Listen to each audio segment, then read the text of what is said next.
ለሰው የከበረ ሀብት ትጋት ነው። ትጉ ሰው ስማርት ሰው ነው። ሊያድግባቸው የሚችላቸውን አጋጣሚዎች ሁሉ በመጠቀም ራሱን ያሳድጋል። ቀደም እየመጣው አንድ ልጅ አንድ ለቤት የሚያስፈልግ ነገር ነበርና ላስት ሚኒት ነገሩኝ። ከዛ ደወልኩና እንደዚህ ያርግልን አልኩት። ከዛ ነገረኝ ምንም ነገር እንደሌለ ጸጥ ብዬ ሰማሁት። እንደሌለ ሲጨርስ አሁን እኔ የለም የሚለውን ለመስማት አይደለም የደወልኩልህ እንዴት እንደሚኖርና እንዴት እንደምታመጣው እንድትነግረኝ ነው። እና አሁን የለምህን ጨርሳል፣ እስቲ የሚኖርበት መንገድ ንገረኝ ስለው የሚኖርበትን ነገረኝ። ዳትስ ኦል። በቃ እሱን አርግኔ። አባትየው ፋብሪካውን አወረሰው።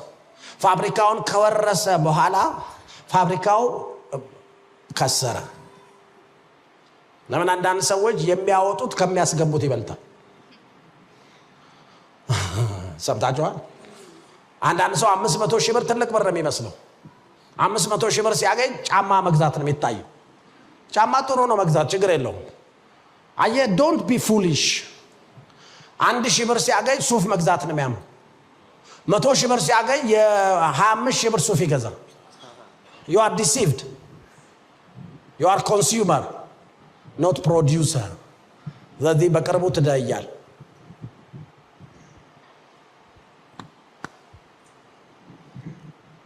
a passionate person በማንበብ ብቻ ይባርካል። ሰነፍ ከሆንክ የምትመኘውን ማግኘት አትችልም። ምኞት ብቻ፣ ምኞት ደግሞ ይገላል። ምክንያቱም አይፈጸምም። በትጋት ከሰራህ ግን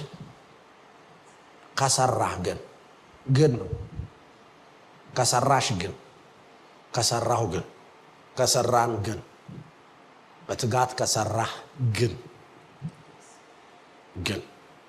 በትጋት ከሰራህ ግን ትበለጽጋለህ። አሜን። ትጋት ማለት ምን ማለት ነው?